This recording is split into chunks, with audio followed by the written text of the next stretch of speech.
You guys, I'm still turning 40 on August 26th. So this is part of my Countdown to 40 series where I am sharing some of my top tips and some of my favorite areas of lessons I've learned over the course of my 40 years on this planet. Hopefully you saw video number 1, which is all about fitness. Today is going to be all about mindset. Now, some of you wanted it to be about nutrition, but I decided not to give you what you wanted. I'm just kidding. I just decided that mindset should be first because conquering your mind, I've learned, is going to help you conquer your nutrition, conquer your fitness, conquer your business, conquer your goals, your dreams. So we had to do mindset next because so many of these lessons are going to help you in every other video. So number 1, decide to stop deciding.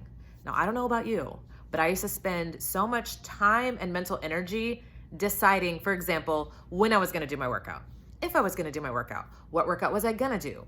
Could maybe I put off my workout because guess what? I'm busy today. Oh, wait, maybe I didn't eat enough. Maybe I have a birthday party to go to. Well, I could just do a double tomorrow, or I can move my rest day. And I am spending all of this mental time and energy and at times shaming myself for not having done it yet, or whatever the case may be, when I could have already gotten the whole thing done if I had decided to stop deciding. So one day I literally decided to stop deciding. I was no longer going to spend mental energy on a thing I knew I needed to do or should do, whether that's my workout, whether that's what I'm going to eat, whether that's at my workplace, whatever the thing is that I know I need to do, I'm going to decide to stop deciding if and when I'm going to do it.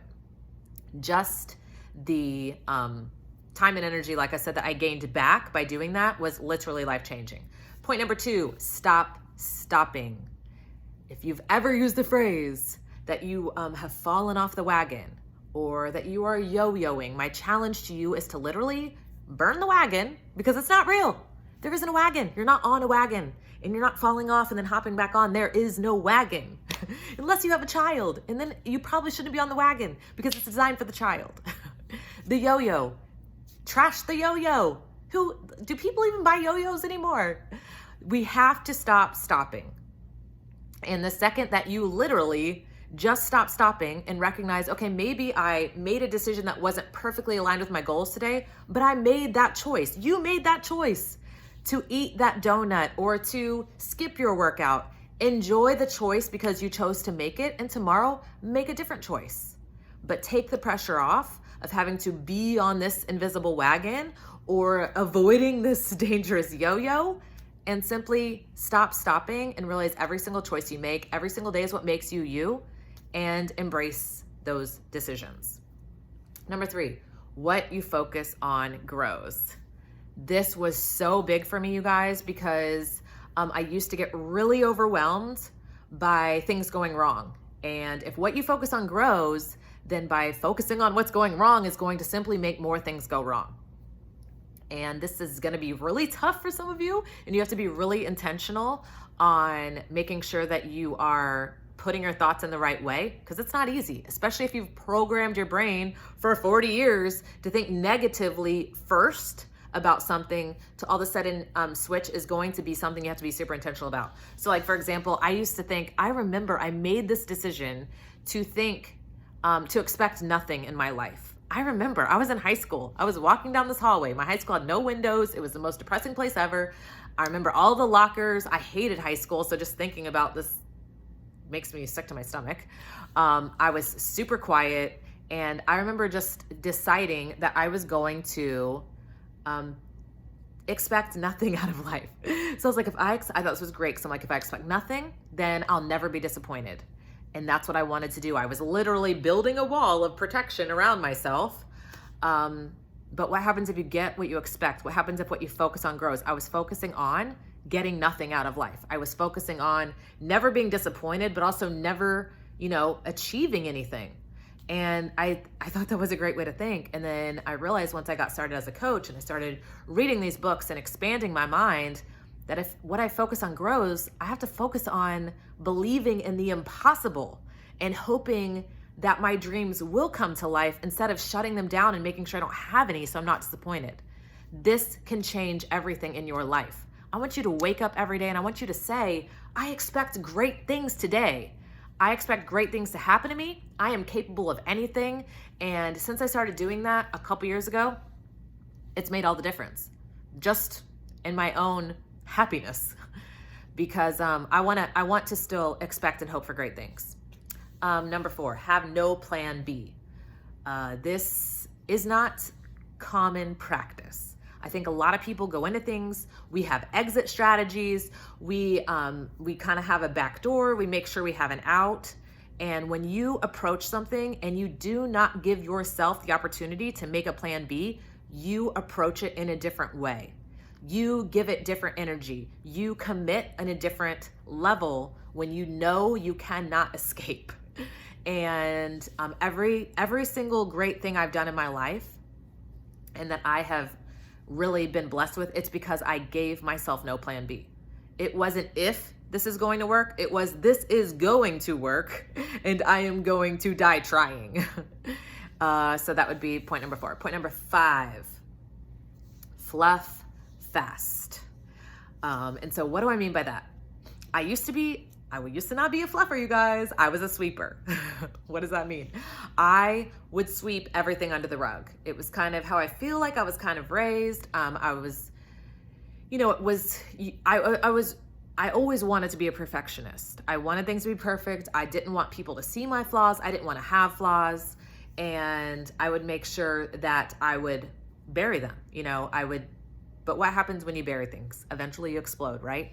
So not only can you do not want to be a sweeper, but you want to fluff fast. So what does that mean? I need to deal with things, but I also want to deal with things quickly, which means fluff fast. So when I'm going through something, I want to work through it. I want to get it out. I want to communicate. I want to make sure I get through it quickly so I can fluff fast and I can move on. Because if I'm going to just be beat down by my circumstances or beat down by what someone said to me or a hater or whatever it is that can stop you in your tracks, then how am I going to actually fulfill my mission in life or achieve my goals or my dreams? So I have to fluff fast. So I allow myself, if I'm in a funk, I get in funks. I allow myself to be in the funk, but I gotta defunctify as fast as possible. And that's what I consider fluffing fast. Number 7, you have to fill up to pour out. This is vital, you guys. Consider yourself a teapot. A teapot has to be full for when it tips over for something to come out. And a lot of times I think just as humans, especially females, can feel like that they should be maybe not on the list, that everyone else is on the list first. And when you do that, you end up, at least in my experience, having nothing left to give. You burn out quickly. You end up being resentful, angry, bitter. So you have to fill up. You have to make sure that you are filling your cup so that you have stuff to give. And I know for me, I have to be really intentional about that because my natural inclination is to just put other people first and make sure they're good. And that kind of in a way fills me up because I like doing things for other people. But like I said, especially now being a mom, if I'm tired, if I'm burnout, if I'm not filling up and what do I mean by filling up? That could be a lot of things. That could be filling up your spirit. Maybe that's through music. Maybe that's through church. Maybe that's through prayer. Maybe that's through books. Whatever the case may be, that's making sure that you're filling up your mind with good, positive thoughts, especially in the world we're living in right now. You have to be super intentional about it. Maybe it could be treating yourself to something that just simply makes you able to unwind and relax so that you can get back in there and do the things that you need to do. Super important. And lastly, one of my lessons is to be a succulent. I love succulents. Ever since I lived in Florida, I cannot grow anything. I do not have a green thumb, but succulents, at least in Florida, I'm learning it's not the same in Arizona, which kind of ruins my lesson, but I'm going to share it anyways. In Florida, they're pretty self-sustaining. So I saw on Pinterest one day when I was just looking at succulent photos, this amazing succulent wall. And my husband agreed to make it for me. Now, my husband is like the most handy person ever. He can literally do whatever he puts his mind to. I mean, he's like Mr. Handyman, whatever, literally whatever. He's super good at that stuff, but he doesn't always like doing it. So he's good at it, but execution aligned with attitude might be a little bit different. So he agrees to make me this. So I'm like, I got to take him up on this quick before he changes his mind. And it was literally like ripping apart pallets, and then you would plant the succulents, fill the pallet with dirt, and we hung them on along our pool on our patio. And I think there was 5 of them. He was going to make one, and next thing you know, I'm like, well, 5 would look great. Spacing would be weird with one. So he makes 5 of these in the 100-degree Florida heat. There were many profanities heard throughout the neighborhood, I'm sure. I remember my post on Facebook at the time was saying something like, our marriage survived this. So what happens a few days later? We live in Florida, a hurricane is coming through. So honestly, other people are scared for their lives. They're worried about losing power or trees falling. I'm just like, if this succulent wall does not make it through this hurricane, my husband is going to kill me, because he just spent all this time. I know he's never making it again, and I love it so much. I want this to stay, but I'm like, there's no way that these plants outside, like along the kind of the tunnel of the house, are going to survive this. You guys, this was one of the worst hurricanes I've been a part of. Brian ended up being out of town. I remember laying in my bed and it sounding like a freight train was coming over my head. I thought for sure the roof was going to be ripped off. I wasn't going to make it to morning. It's the most sick I felt in the pit of my stomach during a storm ever. So of course, I fully anticipate in the morning these succulents are going to be in the pool. They're going to be trashed. You might not even know they were ever there. The succulents survived the storm. And ever since that day, I have, I always like to find the lesson in everything. And I thought, be a succulent. And what does that mean? I think as humans, we're naturally wired one way or the other. We either show up more when our back's against a wall, when we have to fight our way out, or we show up more on the easy days and the good days. I feel like personalities normally tend to be one or the other, but the succulent is both. So what if we learned how to show up on the good day in whatever it is we have to do? Because like I said, some people on the good days, they don't get what they need to get done because it's a good day. They don't feel, there's not an urgency. Whereas that person, if all of a sudden their back's against a wall and say they're going to lose their house if they don't XYZ, then they go get it taken care of. But on the regular day, maybe they're more lazy. Whereas there's the other person who can get completely shut down on the bad day, right?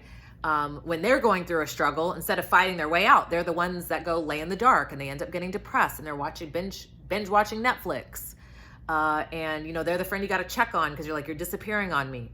But the succulent was showing up and living its best life in the sunshine and in the storm. And ever since I had that experience, I always try to remember that in my own life, is how can I show up in a similar way no matter what storm might be coming or no matter how great life might be? Can I still challenge myself? Can I still push and grow? And it's been an impactful thing for me ever since. So my challenge to you, whether right now you're struggling and maybe your natural inclination is to go in your shell and hide, be a succulent. Or maybe right now you're good and things are going well, but you're not showing up in the way you can because you're comfortable. Be a succulent. So hopefully these tips helped you guys. Just a few of the crazy life lessons I have learned that have helped me change my mindset around all the things that I do. And hopefully they helped you. If they did, let me know. Drop it in the comments. And stay tuned. I'll have more videos coming, like I said, on nutrition, on marriage, on baby stuff, on entrepreneurship. And if you ever have considered joining my team as a Dare to Dream coach, it's what I do. I help people get results in every area of their life. It's what I'm really passionate about. Not just transforming your body, but transforming your life. And that is about your mindset. So hope you guys have a great day. Countdown to 40 continues.